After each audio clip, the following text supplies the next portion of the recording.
Quando a gente pensa em jogos, eu acho que há dois preconceitos que a gente precisa eliminar. Em primeiro lugar, acho que há muito medo, das famílias, principalmente, de como os estudantes muitas vezes podem se viciar nesses jogos, passar muito tempo, muito mais tempo do que deveria jogando esses jogos. E isso, de fato, é um problema. Quando isso é diagnosticado, isso é detectado, precisa ser tratado. A família tem que estar junto desse aluno para impedir que os jogos atrapalhem as outras atividades que eles precisam se engajar, nesse processo de amadurecimento deles.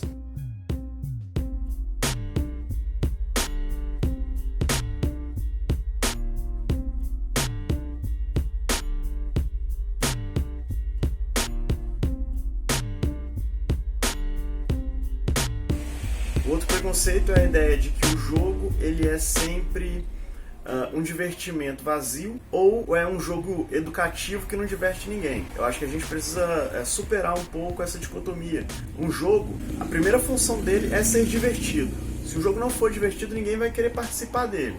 Mas mesmo divertindo, qualquer jogo ensina. Por exemplo, na sala de aula, muitas vezes o aluno aprende cálculos matemáticos, aprende cálculo de juros, consegue entender, por exemplo, que uma empresa precisa ter uma receita maior do que as despesas, mas quando ele vai aplicar esse conhecimento? A escola não tem estrutura para permitir que esse aluno pegue esse conceito abstrato que ele aprendeu na aula de matemática e aplique na vida real, abra uma pequena empresa, Muitas escolas técnicas conseguem fazer isso, mas não é a realidade da maioria das escolas. Então os jogos permitem que um conhecimento abstrato seja aplicado ali no concreto. Um jogo como Monopoly ou Banco Imobiliário dão a oportunidade ao estudante de aplicar esses conhecimentos ali na prática. Se serve para contabilidade ou administração, também há jogos que ajudam, por exemplo, quem quer seguir uma carreira, por exemplo, no direito. Há muitos jogos que envolvem negociação, envolve blefe, envolve você usar os recursos que você tem para fazer com que os outros jogadores te ajudem, numa espécie de negociação ali. Enquanto os jogadores também querem seguir seus objetivos, eles acabam te ajudando. Então eu penso que os jogos podem ajudar a educação, mas só se a gente entender a educação como algo maior, algo maior do que apenas a carteira em sala de aula.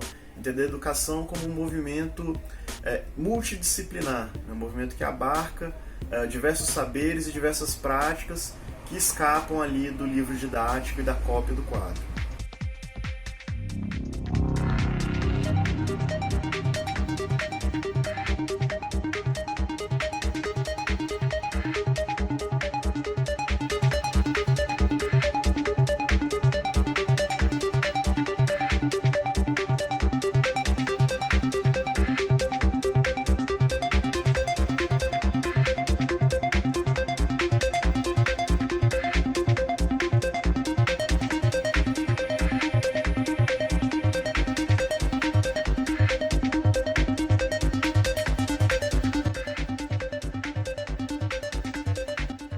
Qualquer jogo de tabuleiro cumpre a função de reforçar o pilar do aprender a conviver. Quando você se reúne com seu filho, com seu irmão, com seu pai, com sua família, para jogar um jogo, é um momento ali de comunhão que você tem com sua família, com seus amigos. Então, mesmo um jogo simples como dama, mesmo o jogo da velha, vai proporcionar uma oportunidade de você se conectar melhor com sua família e seus amigos.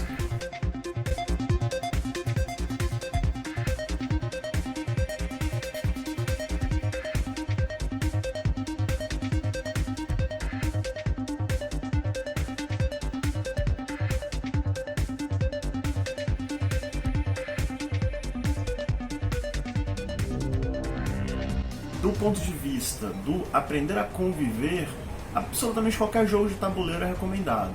Mas eu gostaria de fazer algumas outras recomendações mais específicas. Por exemplo, um jogo como Catan, um jogo em que os jogadores aprendem sobre como funciona um processo de colonização. Os jogadores chegam numa ilha e passam a explorar os recursos naturais daquela ilha, ao mesmo tempo que competem por eles. Na dinâmica do jogo, ele é um jogo de gerenciamento de recursos e convencimento. Então ele é um jogo que trabalha raciocínio lógico, trabalha planejamento, gerenciamento de recursos.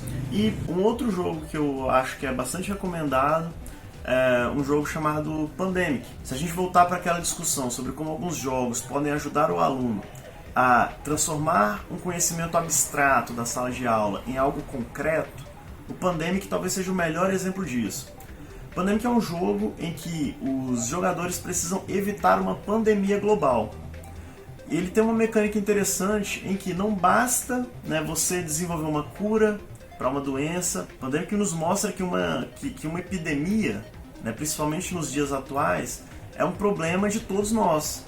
Né, que se eu cuidar só do meu quintal e não olhar o quintal do vizinho, a doença, né, que está no quintal do vizinho vai se espalhar.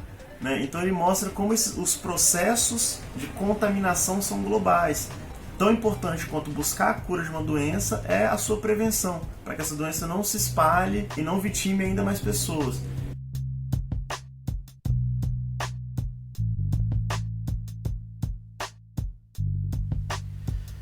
Jogos são tecnologias intelectuais capazes de alterar o processo cognitivo dos indivíduos através da estimulação da atenção e da criatividade. Cabe aos educadores a reflexão crítica acerca de seu uso, pautando-se em padrões pedagógicos que fortaleçam a construção do conhecimento.